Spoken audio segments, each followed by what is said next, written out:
안녕하세요.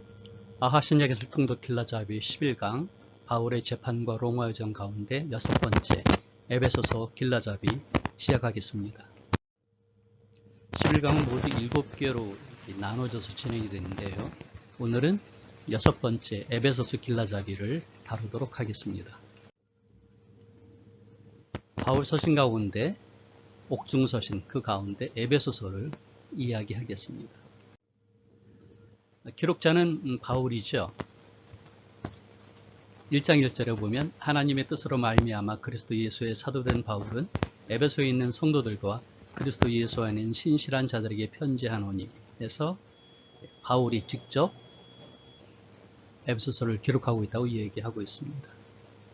1세기에 그리고 그 이후에 역본들에 보면 바울 서신을 그룹을 지을 때 에베소서를 포함하고 있죠. 그리고 또 우리가 앞에서 살펴본 것처럼 골로새서를 바울이 기록했는데 에베소서는 골로새서와 쌍둥이 서신이죠. 그런 의미에서 역시 에베소서도 바울이 기록했다라고 이야기할 수 있겠습니다. 유사 구절을 대강 보게 되면 아내들에게 한 얘기죠. 복종하라. 남편들에게 사랑하라. 자녀들에게 순종하라. 아비들에게는 자녀를 노엽게 하지 말라. 또 종들에게는 성실하게 순종하라 하는 유사한 구절들을 볼 수 있습니다. 수신자는 역시 1장 1절에 있는 것처럼 에베소에 있는 성도들 그리고 그리스도 예수 안에 있는 신실한 자들, 그래서 먼저는 에베소로 이 서신을 보내었고 이어서 그 지역교회 그리고 여러 교회들이 회람해서 보았다 하는 사실을 우리가 미뤄볼 수 있습니다. 특별히 에베소서는 특정한 교회 문제를 언급하지 않아서 보편적인 여러 교회들에게 주는 교훈으로 우리가 볼 수 있습니다. 기록 연대는 AD 60년에서 61년경 로마의 1차 투 가택 연금 기간이라고 얘기하고 있죠. 그래서 골로새서와 거의 비슷한 시기라고 볼 수 있습니다. 두 기고가 골로새서 그리고 빌레몬서, 에베소서를 함께 전달하였다라고 생각하고 있습니다. 배경은 에베소 교회가 주 배경이 되겠죠. 에베소는 지금 이 터키 지방인데 여기가 아시아주가 되겠죠. 아시아주. 아시아주의 속주 도시가 되겠습니다. 수도가 되겠죠. 로마 제국에 속한 소아시아의 서해안에 위치한 가장 큰 항구 도시라고 볼 수 있습니다. 에베소는 아시아의 관문이고 정치와 상업, 종교의 중심지였죠. 특별히 바울 당시에 에베소에는 아데미를 보기 위해 각지 찾아오는 관광객들을 대상으로 장사를 했고 그리고 그로 인해서 생계를 유지하는 사람들이 있었습니다. 그들과 사도 바울이 마찰을 갖게 되죠. 이미 이 아데미 숭배자들로 인해서 숙박, 식당업에 종사했던 많은 사람들이 아데미 신상 모형을 만들어서 팔았는데 이것을 은장색이라고 얘기하죠. 은장색은 은을 녹여서 제공하는 가공하는 세공인들인데 그 은장색들이 이제 자그마한 아데미 신상을 만들어서 팔면서 그 사람들을 그룹 지어서 지배했던 사람들이 부자가 됐습니다. 또 아데미 신전의 회계는 사람들에게 거액의 자금을 대출해주는 은행 역할까지 했다고 합니다. 에베소를 다시 한번 좀 구체적으로 찾아볼까요? 네, 여기가 에베소가 되겠습니다. 네, 그리고 우리가 지난번 살펴봤던 골로새 교회가 여기 있습니다. 그러니까 에베소는 이 서해안 지역의 항구 도시입니다. 지금은 좀 다르죠. 이 그림을 보시면 예전에는 이렇게 돼서 에베소가 항구 도시였습니다. 그런데 지금은 이 강에 있는 모래들이 밑으로 내려와서 이렇게 되었기 때문에 이제 항구 도시라는 말이 무색하게 되었죠. 고대 에베소입니다. 보시면은 여기가 이제 유적지가 되겠는데 유적지에 발굴된 건물들 위치들이 이렇게 지도에 그려져 있죠. 1번은 스타디움인데 원형 경기장이 되겠죠. 지금의 에베소 지도입니다. 여기가 지금 이제 현대 에베소가 되겠고, 여기가 고대 에베소가 되겠죠. 그리고 여기가 발굴이 되어지고 있습니다.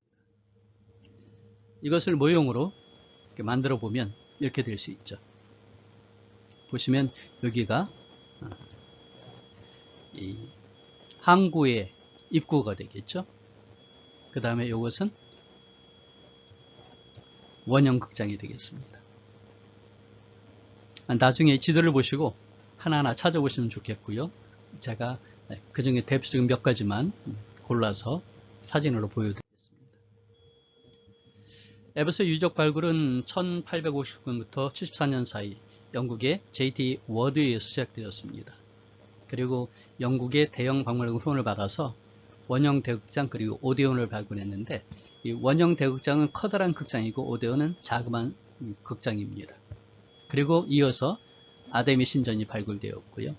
그 다음에 우리가 두란노 서원으로 알고 있는 셀수스 도서관이 발굴이 되었습니다.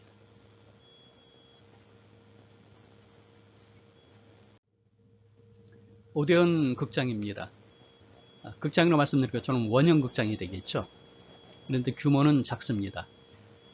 1,500명을 수용할 수 있는데, 여기서는 회의를 하거나 그 다음에 이제 부자들이 모여서 하는 사교 행사, 또 콘서트, 연극 등을 공연하고 했다고 합니다.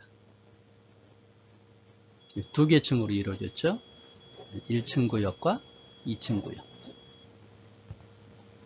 이렇게 넓은 곳은 아무래도 VIP석이니까 좀 높은 사람들, 부자들을 위해서 준비된 곳이 되겠죠. 오데온 극장 앞에 바실리카 스토어라고 그러는데, 이건 보통 한 160m가 되는 긴 회랑입니다. 그리고 여기에 이제 통로가 있고, 그리고 목욕탕과 연결된 문이 있다고 얘기합니다. 여기 스토어라고 하는 것은 스토아파를 말하는 게 아니고 홀을 얘기하는 거죠. 홀. 행정 아고라입니다. 아고라는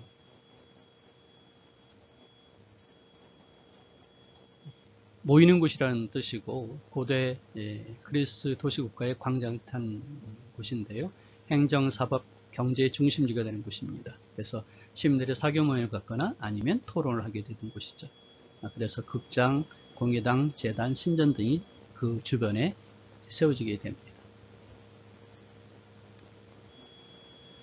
이 에베소는 두 개의 아고라가 있습니다. 그래서 지금 여기 보시는 행정 아고라가 있고, 그래서 높은 곳에 있다고 그래서 어퍼 아고라, 위쪽 아고라고요. 그 다음에 셀수스 도서관 곁에는 상업 아고라가 있습니다. 이건 낮은 곳이 있어서 로우 아고라 그렇게 얘기했습니다. 그리고 아고라를 로마에서는 포럼 그렇게 부르기도 했습니다. 상업 아고라 모습이죠.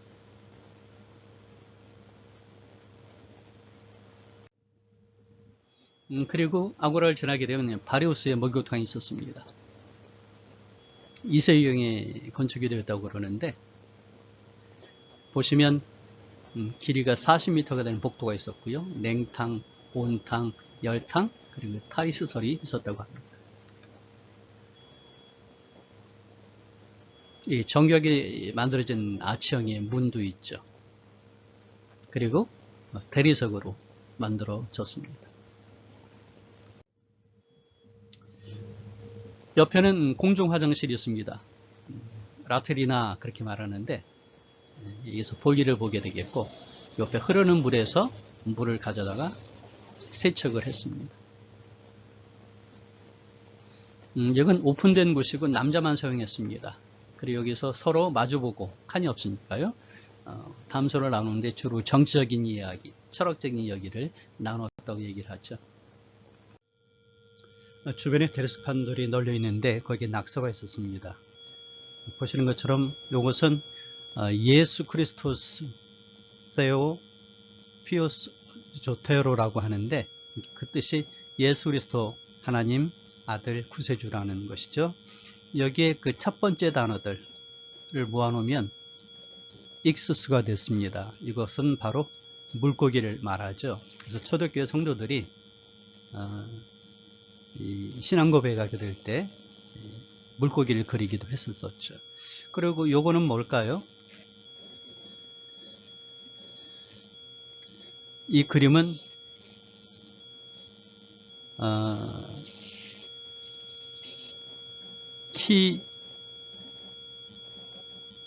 키로라고 하는 겁니다. 크리스토스의 첫째 자, 둘째 알파벳이죠.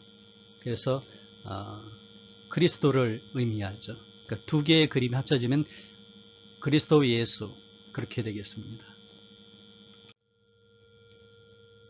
로마 사원과 줄리우스 시저의 사원이 있는 곳입니다. 아우구스투스 황제 허락을 받아서 일생이 건립한 것이라고 그러는데, 자기의 양아버지인 줄리우스 시저를 기념하기 위해서 만든 것이죠. 테라스 하우스라고 합니다.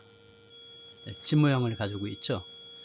지금도 보면 그 아파트 단지에 테라스 하우스라고 좀 더 비싼 그런 그 집들이 있잖아요.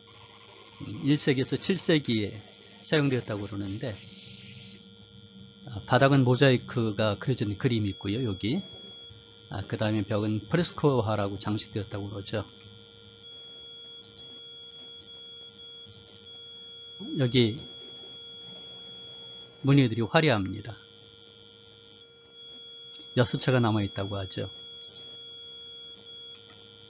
복원 중인 테라스 하우스입니다. 지금 봐도 대단하지 않습니까?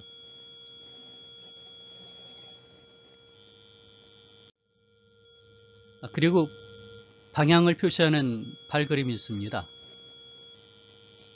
보시면은 이건 여자고요. 그래서 유곽을 가는 사람들에게 방향을 이렇게 제시해주는 그런 표지석이라고 그러죠. 상업 광고의 최초라고 하는 것 같습니다. 원형 대극장입니다. 에베소에서 가장 커다란 웅장한 구조물이었다고 그러는데, 이것은 BC 3세기에 건립이 되었습니다. 그리고 이어서 AD 34년에 클라우디우스 황제 때 다시 한번 재건이 되었고요. 그 다음에 이게 3층은 네로 그리고 세베투스 황제 때 만들어졌다고 그러는군요. 보시면 지름이 154m, 높이가 38m, 총 66줄이라고 하네요. 여기 수용 인원이 25,000명입니다. 보통 원형 대극장은 그 도시의 상주하는 거주민의 10분의 1을 수용할 수 있는 정도로 지었다고 그러거든요. 그러니까 에베소 인구가 25만 명이었을 것이다 추정을 합니다. 우리 광복 때 서울 인구가 50만이었습니다. 그러니까 2000년 전에 이 에베소가 이 정도의 규모라는 것은 엄청난 곳이죠. 셀수스 도서관입니다. 여기도 25,000명을 수용할 수 있는 그런 커다란 도서관이라고 하는데, 세계 3대 도서관 중에 하나라고 합니다. 알렉산드리아 더불어서. 이 건물은 135년에 지었습니다. 그래서 우리가 성경에서 봤던 두란노서원하고는 다른 곳입니다. 두란노서원은 바울 시대에 사용했던 도서관이라고 한다면, 이 셀수스는 그로부터 100년, 80년 정도 지나서 지은 거니까, 그죠? 앞에는 16개의 기둥이 있고요. 그 다음에 출입구 옆에는 4개의 지혜, 미덕, 지성, 지식을 상징하는 여신들이 조각되어 있고요. 여기에 12,000권의 책을 소장했다고 그러는데 엄청난 곳이죠. 지금의 12,000권하고는 비교가 안 되죠. 왜냐하면 이때는 양피지로 했던 것이기 때문에. 그리고 도서관의 지하에는 셀수스의 무덤이 있다고 합니다. 아데미 신전 터가 됩니다. 이 여신상이 있고요. 이 유방이 24개가 있죠. 그러니까 이 다산의 상징이기도 합니다. 이 신전의 기둥들이고 신전터가 됩니다. 아담요새는 아시아 지역에서는 가장 신성시했던 신이었습니다. 처음에는 힐벨레라고 부렸는데 아랍 사람들은 라트, 그리고 이집트 사람들은 모세의 출애굽 때 나왔었죠. 이집트 사람들이 이시스라고 섬겼는데, 그리고 그리스인들은 아르테미스, 사냥의 여신이었고요. 로마는 다이아나라고 불렀다고 합니다. 이 아데미 신전이 얼마나 컸는지, 지금 이건 판테온 신전이죠. 그리스 판테온 신전인데 거기에 4배 달하는 거니까 엄청나죠. 그래서 세계 7대 불가사의 중에 하나였다고 합니다. 아데미 신전이. 그런 만큼 얼마나 아데미를 잘 섬겼을까 하는 것을 우리가 알 수 있습니다.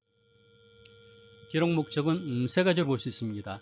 첫째는 성도들이 성령을 통하여 하나님께 부르신 소망이 무엇인지를 깨닫게 하기 위해서, 그 다음에 두 번째로는 교회와 그리스도의 관계를 설명하기 위해서인데, 몸으로 또 건물로 또는 신부로 표현을 했죠. 그 다음에 세 번째로는 두교구를 추천하면서 바울 사도가 복음을 담대히 전할 수 있도록 기도를 해달라는 부탁을 하려고 했습니다. 에베소서를 잘 이해하기 위해서는 바울서 전체의 분위기를 비교해서 보는 게 좋겠습니다. 로마서, 고린도전후서, 갈라디아서는 교리를 다루고 있죠. 논쟁적입니다. 특별히 구원론을 다루고 있는데, 그 다음에 에베소, 빌립보서, 골로새서의 이 옥중서신은 기독론적입니다. 그래서 철학적이고 개인적이라고 표현을 할 수 있겠고요. 그 다음에 데살로니가 전후서는 그 날을 얘기하죠. 그래서 주님이 오시는 그날을 얘기해서 예언적인 내용을 담고 있고요. 그 다음에 디모데 전후서하고 디도서는 바울의 제자였던 2명의 교회 지도자를 위해서 보내줬죠. 그래서 목회서신이라고 표현하기도 합니다. 그 특징들에 보면은 이 키워드는 믿음, 사랑, 소망, 그리고 교회 질서, 그렇게 볼 수 있고요. 예수님과 영화시에서는 십자가, 교회, 재림, 회중을 얘기하고 있습니다. 그 다음에 구원의 계획, 구원의 특권, 구원의 완전함, 구원의 목적. 그래서 첫 번째 그룹은 구원론적이고, 두 번째로는 기독론적이고, 그 다음에 세 번째 그룹은 종말론적이고, 네 번째 그룹은 교회론적이라고 말할 수 있는데, 그런 의미에서 에베소서도 이런 특징을 갖고 있음을 마음에 두시고 성경 읽으시면 좋겠습니다. 에베소서 내용을 전체를 살펴보려고 한다면 일단 나온 단어들을 주의 깊게 보시면 좋겠는데, 그리스도가 제일 많이 나왔죠. 그 다음에 하나님이라는 단어도 많이 사용되었습니다. 그 다음에 은혜라는 단어가 나왔고요. 그 다음에 사랑이라는 단어가 나왔습니다. 이 은혜는 하나님과 연결이 되겠고요. 그 다음에 성령이라는 단어가 나와서 삼위일체 하나님이 나오게 되죠. 그 다음에 성령이 나왔으니까 역시 파워, 능력이 나오게 되겠고, 그 다음에 행위도 나오게 됩니다. 에베소서를 보려면 나와 있는 주제들 중심으로 보면 되겠는데, 하나님의 위대함, 그 다음에 고귀하신 그리스도, 그 다음에 넓게 존재하는 구원, 신자의 지위, 그 다음에 이방인과 유대인의 연합, 그리고 권력과의 고투. 그런데 당시는 로마 제국의 식민지였기 때문에 사실은 그 정권과 이 기독교가 얼마나 어려운 그 상황이었겠어요. 그 다음에 신자의 윤리적인 책무, 그 다음에 이방인을 향한 사도, 바울의 특징이죠. 그 다음에 교회에 대한 얘기가 많이 나와 있습니다. 그러니까 이 단어들이 나올 땐 돋보기를 갖다 대고 천천히 읽거나 깊이 생각하는 것이 필요합니다. 그러니까 이 단어들이 나올 때마다 성경 읽으시면서 잠시 멈춰서 생각하는 것이 필요하지 않을까 생각을 해요. 전체적으로 둘로 구분하게 됩니다. 그리스도의 몸된 교회와 그리스도인의 생활. 그래서 핵심은 그리스도인의 하나됨, 연합을 얘기하고, 그 다음에 두 번째는 그리스도인의 책임을 이야기하죠. 이걸 이제 달리 보게 되면 이렇게 빨간색과 하늘색, 파란색으로 살펴볼 수 있을 것 같습니다. 빨간색은 하나님이 어떤 일을 하셨는가, 그 내용이 57가지가 됩니다. 그 다음에 두 번째 파란색은 그리스도인은 어떤 삶을 살아야 되는가, 모두 49가지의 그 행함이 된 권면이 있다는 것이죠. 그것을 이렇게 그래프로 보게 되면은 1장에서는 하나님이 베푸신 은혜가 18가지, 2장에서는 12가지, 3장에서는 10가지인데 반해서, 4장에서는 8, 4, 5 상대적으로 적죠. 그리고 또 파란색을 봅시다. 4장에서는 18, 5장은 17, 그 다음에 6장은 13인데 비해서 1장과 3장은 아예 없고 2장에는 하나만 있잖아요. 그래서 우리가 1, 2, 3장과 4, 5, 6장을 구분해 볼 수 있습니다. 하지만 이 전체적으로 온 것은 6장 전체가 하나님의 말씀으로 정의되어 줄 수 있습니다. 그리고 특별히 1장부터 3장까지는 가치 있는 행함을 함에 있어서 하나님의 복음, 하나님 하신 일, 하나님의 말씀이 바탕이 되는 것을 생각해 볼 수 있게 되겠죠. 그리고 여기에서는 성부 하나님의 충만함, 그 다음에 성자 예수님의 충만함, 그리고 성령 하나님의 충만함을 얘기하고 있습니다. 3장, 4장, 5장에서 성삼위의 사역을 초점으로 주고 있다는 것이죠. 보시면은 에베소서 1장 3절에 보면 찬송하리로다 그리스도 안에 하늘에 속한 모든 신령한 복을 우리에게 주시되 해서 이 내용이 영적인 부유함과 믿어지는 진리를 얘기하고 있어서 교류적이죠. 반면에 에베소 4장 1절에서는 너희가 부르심을 받은 일에 합당하게 행하여 해서 영적 행위에 대한 얘기, 그러니까 진리를 어떻게 살아낼 것인가, 사라지는 진리를 얘기해서 실천적인 것이 되겠죠. 그러니까 앞에서는 하나님의 성취, 그리고 뒤에서는 그리스도의 책무에 대한 얘기를 다루고 있어서 1장부터 6장까지 내용들의 특징이 이런 것들이구나 하는 것을 이 그림에서 잘 보여주고 있습니다. 그리고 또 한 가지 방법이 이 키아즘이죠. 샌드위치 구조가 되는데 점점점 해서 가장 핵심적인 요소로 가잖아요. 그래서 첫 번째로는 사명, 그 다음에 우리에게 주어진 것, 그 다음에 기도, 그 다음에 몸, 그리고 세 사람의 특징들이죠. 그 다음에 지금 우리가 받은 은혜. 그러면서 하나님을 향한 기도를 바울이 이제 얘기하는데, 그러니까 이 기도를 드리기 위해서 이 내용들이 서술되었다라고 볼 수 있습니다. 그 다음에 성도를 향한 권면을 하죠. 그리고 이 권면에서부터 이제 이 내용들이 쭉쭉쭉 진행이 되면서 이 권면을 강조해 주는 모습을 볼 수 있죠. 그래서 색깔별로 바울의 인사와 바울의 사명에서 인사가 나오고 두교의 사명에서 인사가 나오죠. 그 다음에 우리에게 주어진 것이 뭐냐? 신령한 복이다. 우리에게 맡겨진 것이 무엇이냐? 신령한 전쟁이다 하는 것을 볼 수 있게 되겠죠. 여기에 이제 곁들여서 기도가 나오고 마찬가지로 기도가 나옵니다. 그 다음에 몸인 우리, 그리스도의 지체로서 몸인 우리, 머리 되신 그리스도 안에서 특징들을 보여주고 있습니다. 사실은 성경 에베소서를 읽기 전에 이렇게 키아즘의 구조로서 이루어진 것을 찬찬히 묵상해 보시고 성경 읽으시면 상당한 도움이 됩니다. 한번 그렇게 해보시면 좋겠어요. 그리고 에베소서의 대칭을 다시 한번 정리해 보겠습니다. 1장부터 3장까지 있고 그러므로 4장부터 6장까지를 이렇게 살아라 그러는데, 이건 뿌리를 얘기하는 반면에 열매고, 영적인 부여의 반면에 영적인 행위고, 그리스도인이 듣고 있는 반면에 그리스도인의 행동, 책임에 대한 얘기죠. 그 다음에 신자의 위치에 대해서 설명해 주는데, 그리스도 안에서, 복음 안에서 신자가 어떤 위치인가, 근데 그 신자는 어떤 삶을 살아야 되는가. 하나님은 그리스도 안에서 우리를 보신다.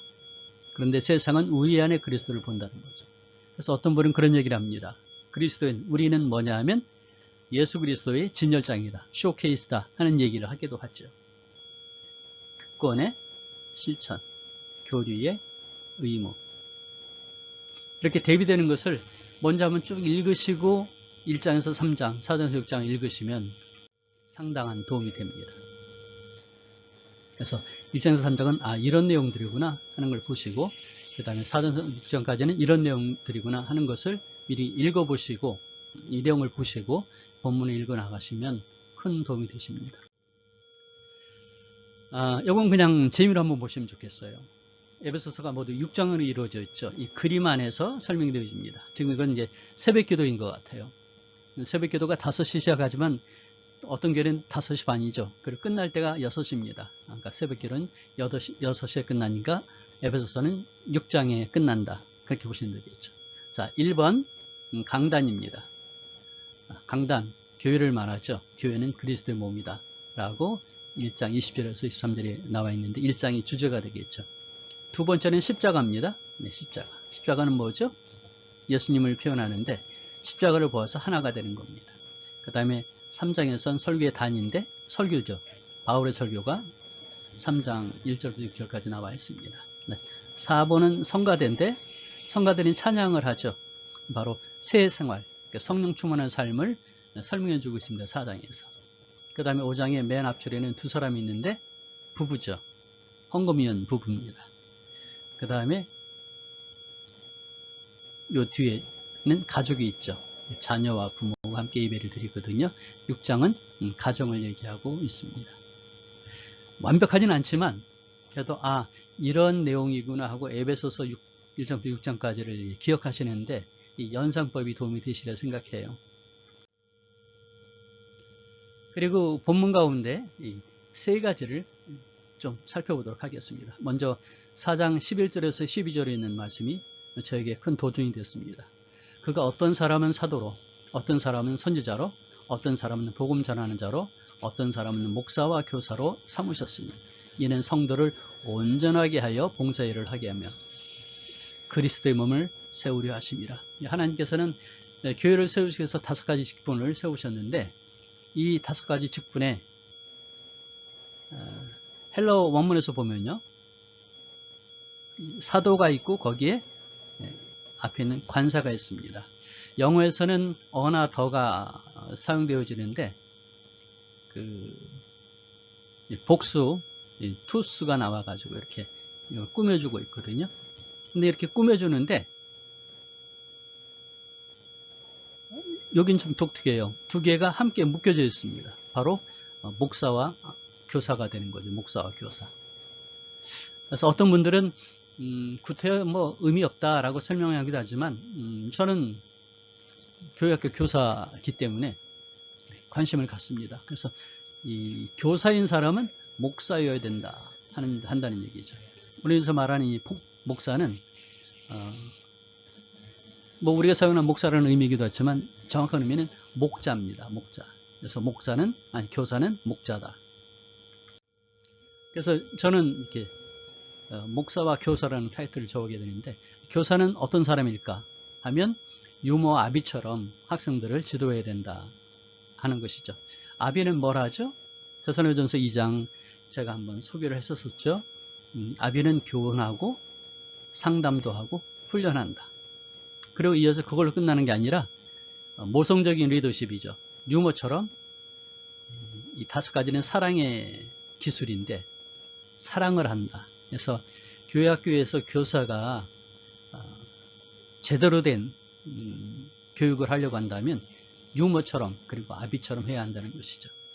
자세한 내용들은 제가 쓴 책에 있습니다. 유모 아비처럼 그리고 사랑과 만남의 기술. 이 내용은 다음 카페 청순선교에 가보시면 PDF 파일로 제가 올려놨습니다. 무료로 다운받아서 보실 수 있습니다. 참고하시면 좋겠고요. 두 번째 에베소서 5장 8절에서 10절. 너희가 전에는 어둠이더 이제는 주 안에서 빛이라. 빛의 자녀들처럼 행하라. 빛의 열매는 모든 착함과 의로움과 진실함에 있느니라. 사실은 하나님 앞에서 어떤 삶을 살까 할 때 제 마음속에 이제 빛의 자녀처럼 살고 싶어요. 근데 그 방법이 뭐냐면 착하고 의롭고 진실하게 산다는 것이죠. 착하다는 것은 성품입니다. 관대하고 온유하고 도덕적인 성품. 그리고 의로움은 하나님과 사람에 대한 자신의 의무를 이해하는 공정하고 올바른 행위. 그리고 진실함은 말과 행위에 있어서 순수하고 정직함. 그래서 착하고 의롭고 진실함에게 살려고 하는데, 이 진실함에 대한 얘기에 재미있는 예화가 있습니다. 제가 읽었던 홍사화의 나는 파리의 택시 운전사라는 책에 보면 세계 개똥이라는 얘기가 나옵니다. 그러니까 이제 홍사화 씨가 어렸을 때 할아버지가 들려준 얘기를 해주고 있거든요. 옛날에 어떤 마을에 삼인역에 살았었는데 서당을 다녔었죠. 하루는 서당 선생님이 제자들에게 물어보셨어요. 장래의 희망을. 근데 이제 큰아들이 대답하죠. 저는 커서 정승이 되겠습니다. 그러니까 뭐라고 하겠어요? 기쁘시죠, 선생님이야. 사내대 정부는 포부가 커야지. 그랬더니 둘째가 대답합니다. 저는 장군이 되겠습니다. 그것도 참 좋으시죠? 그 다음에 셋째한테 물어봤습니다. 너는 커서 무엇이 되고 싶냐 그랬더니 저는 장래 희망은 그만두고 여기 개똥새에 있었으면 좋겠어요. 좀 엉뚱하죠? 그래서 왜? 라고 물어보셨습니다. 그랬더니 막내가 대답합니다. 저보다 글읽기를 싫어하는 맏형이 정승이 되겠다고 하니까 그 입에 개똥 한 개를 넣어주고, 또 저보다 겁이 많은 둘째 형이 장군이 되겠다고 큰소리를 치니까 그 입에다 개똥을 하나 넣어주고, 그러고는 이제 막내가 우물쭈물하죠. 선생님이 일그러진 표정으로 마지막 한 개는 하고 소리를 버럭 질렀대요. 할아버지가 물어봅니다. 세화야, 막내가 뭐라고 했겠니? 그랬더니 세화가 얘기하죠. 당연히 서당 선생님 먹으라 했겠죠. 할아버지의 말입니다. 그래, 네 말이 맞다. 마지막 세 번째 개똥은 서당 선생님 먹어야 마땅하지. 왜 그러죠? 거짓말을 했을 때 너 거짓말이야 라고 말하지 않으면 그게 바로 거짓말하는 거라는 얘기죠. 그러니까 인생을 살면서 참을 말하는 것도 중요하지만 거짓을 거짓이라고 말하는 참이 정말 중요하죠. 용기 있는 삶입니다. 홍사 씨는 그래서 세 번째 개똥을 자기가 먹지 않겠어 부단히 노력했다고 그래요. 본인은 고백합니다. 그래도 몇 번은 먹었다고요. 하지만 그의 대학교의 삶을 보면 대단한 노력했던 것을 볼 수 있고, 저도 그러한 삶을 살아야겠다라고 생각을 하고, 그래요, 주님을 기쁘시게 할 수 있는 사람이라면 이렇게 착하고 의롭고 진실한 그런 삶을 살아야 되는 생각해서 에베소서 5장을 읽을 때마다 마음속에 다짐을 합니다. 그리고 이제 세 번째로는 우리가 잘 아는 전신갑주 이야기죠. 구원의 투구, 의의 흉배, 성령의 검, 그 다음에 복음의 신, 진리의 허리띠, 그리고 믿음의 방패. 뭐 다 아시는 얘기지만은 다시 한번 상기했으면 좋겠다 싶어서 이렇게 그림으로 정리해 보았습니다. 이건 당시 로마 군병의 기본적인 그런 장비였었는데 바울이 여기에 빗대어서 이야기를 잘 정리했습니다. 자, 이렇게 해서 이제 에베소서 읽을 수 있는 준비가 되어 있는데, 마지막 한 가지, 한 장 그림에다가 에베소서를 정리한 이것을 소개하겠습니다. 여기 더 바이블 프로젝트라고 하는 프로그램에서 에베소서를 이렇게 한 장 그림으로 설명을 했어요. 영어로 된 동영상 강의는 유튜브에 있습니다. 살펴보시면 좋겠고요. 역시 이걸 한글로 하는 동영상도 있습니다. 강의를 하면서 보니까 이 동영상을 보시는 것이 실제로는 좀 어려운 것 같아요. 왜냐하면 빠르게 진행이 되거든요. 그래서 한 세 번 정도 동영상을 보셔야지 내용을 마음속에 담을 수 있는데, 그런 의미에서는 차라리 이 그림으로 천천히 쪼개서 설명해 놨겠다는 생각이 듭니다. 그래서 저는 따로 이렇게 번역을 해가지고 소개하고 있습니다. 바울이 어떻게 에베소도시에 오게 되었는지에 대한 얘기 매우 흥미진진합니다. 사도행전 19장에 설명이 되어 있죠. 에베소는 당시 대도시였는데 도서관도 있고 원형 대극장도 있고 아데미 신전도 있고요. 바울은 이곳에서 2년 3개월 동안 지내면서 아주 효과적인 선교 활동을 펼쳤죠. 그래서 많은 사람들이 예수님의 제자가 되었습니다. 그리고 몇 년 후에 로마의 감옥에 갇혔던 시기에 이 서신을 썼습니다. 에베소서는 두 가지 생각이 두 개로 나눠져 있습니다.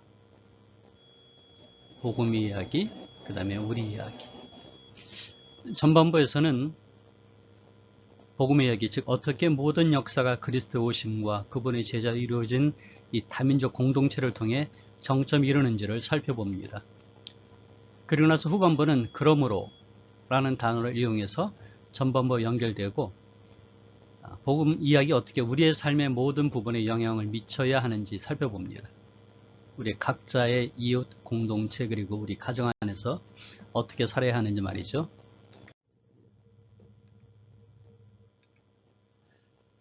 자, 그럼 바울이 이 모든 내용을 어떻게 전개하는지 살펴보도록 하죠. 1장은 아름다운 유대 양식의 시로 시작합니다. 이 시에서 바울은 예수 그리스도 안에 행하신 놀라우신 하나님의 하신 일들을 찬양합니다. 그리스도 안에서 그의 하신 일을 찬송하게 하려 하심이라. 창세전부터 하나님 아버지는 언약 백성들을 선택하시고 복을 주시기를 예정하셨습니다. 창세기 12장 1절부터 3절에 나오는 아브라함의 가족, 이걸 보고 생각해 보죠. 그런데 이제 신약에서 예수님을 통해서 누구나 그 가족의 양자가 될 수 있습니다. 예수님의 죽음이 우리 가운데 악한 죄들 그리고 가장 나쁜 실패들을 덮어줍니다. 그리고 예수 안에서 하나님의 은혜를 누리게 합니다. 실제로 바울은 그 은혜가 우리로 모든 영역을 새로운 방식으로 이해하도록 만들었다고 말합니다. 바울은 1장 10절에서 하나님의 목적은 하늘과 땅에 있는 모든 것을 그리스도 곧 메시아를 머리로 통일하신 것이었다고 말합니다. 하나님의 계획은 늘 예수 그리스도 안에 하나가 되어 회복된 사람들의 큰 가족을 이루는 것이었습니다. 우리가 처음으로 그의 가족이 되었을 때 이 신성한 목적은 명확해졌다고 바울은 말합니다. 그를 위해서 바울은 민족으로서의 아브라함의 가족 곧 유대인을 가르치는데 그 다음에 바울은 너희에 대해서 말합니다. 너희 이방인. 너희도 예수에 대하여 그리고 그를 통하여 구원을 들었고 너희도 또한 성령의 일하심으로 이 가족으로 이끄심을 받았다. 여기서 바울은 사도행전에서 하나님의 영이 유대인과 이방인을 예수님 안에서 한 가족이 되게 하셨던 일들을 가르치는데 이는 하나님께서 아브라함에게 오래전에 하신 바 그 약속과 같죠. 또한 이 시를 잘 보면 바울의 성부 하나님으로부터 시작해서 성자 예수님 그리고 성령에 대해 말하는 내용이 있음을 보게 됩니다. 삼위 하나님께서 함께 이루시는 복음의 역사를 보여주는 것이죠. 사도행전 2장에서 이 이야기를 했었습니다. 이어서 바울은 기도합니다. 그는 예수님의 제자들이 단지 아는 것으로 그치지 않고 인격적으로 복음의 능력을 경험하기를 기도하죠. 죽은 자 가운데서 예수를 살리신 능력이 어떤 것을 너희로 알게 하시기를 간구하노라.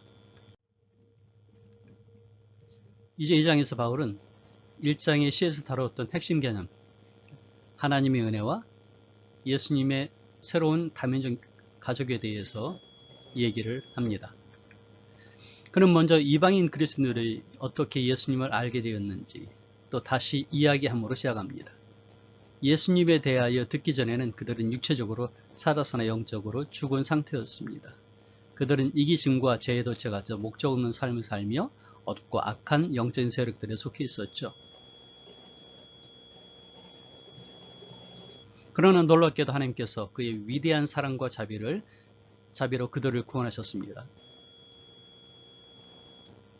하나님은 그들의 모든 죄를 용서하셨고 하나님의 부활 생명에 동참하게 하심으로써 그들에게 영원한 생명을 돌려주셨죠.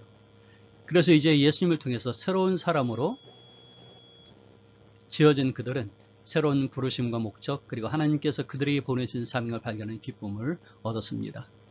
하나님의 은혜를 입었을 뿐만 아니라 그들 또한 새로운 가족으로 초대를 받았습니다. 예수님에 대하여 듣기 전 이방인들은 하나님으로부터 단절되었을 뿐 아니라 그분은 언약 백성인 아브라함의 가족에서 제외된 자들이었습니다. 실제적인 의미에서 신의 산에서 주어진 율법, 그것은 가족을 둘러싼 경계선 같은 역할을 했는데 대부분 이방인들이 접근하지 못하게 막는 이 경계선이었습니다. 그러나 예수 안에서 토라의 율법들은 모두 다 성취되었고 막힌 담이 허물어졌습니다.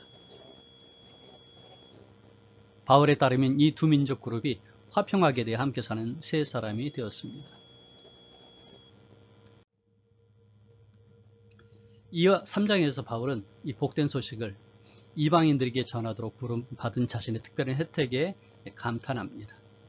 비록 그가 감옥에 있었을지라도 언약 백성들이 잘하는 것을 볼 수 있는 기회를 주신 하나님께 감사하고, 그래서 바울은 편지의 전반부를 또 다른 기도로 마무리합니다.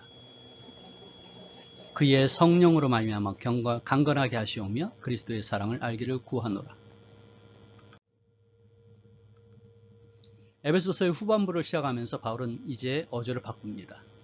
그리고 독자들이 복음 스토리의 자신의 삶의 이야기를 어떻게 살아갈 것인지 반응하기를 도전합니다. 그래서 바울은 4장에서 교회 일상생활에 대한 내용을 시작합니다. 교회는 아주 다양한 종류의 사람들로 이루어진 대가족입니다. 그러나 그는 이번 장에서 그들은 하나이며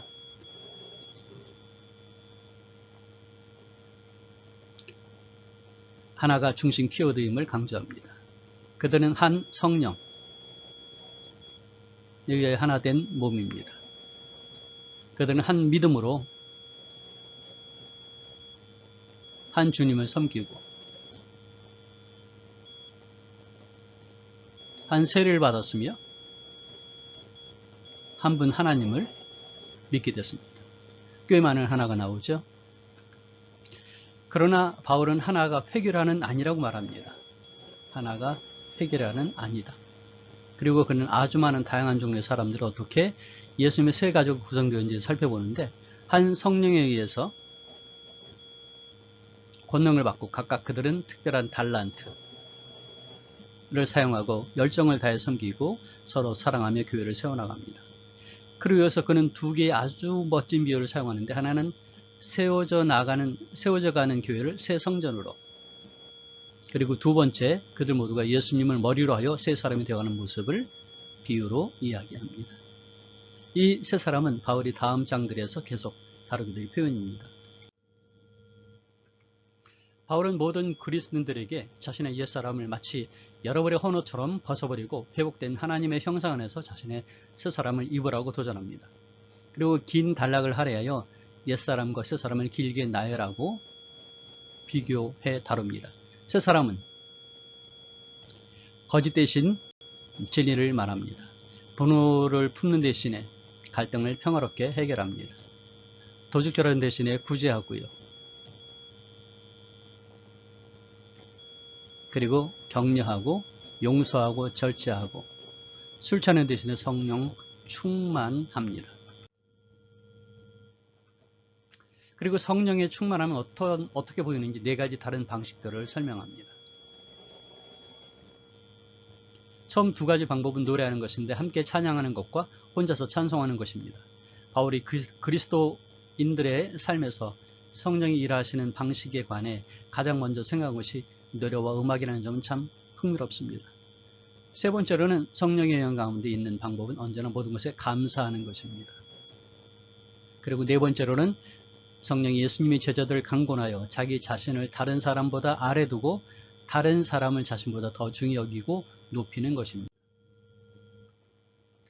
나아가 바울의 네 번째 요점을 발전시켜서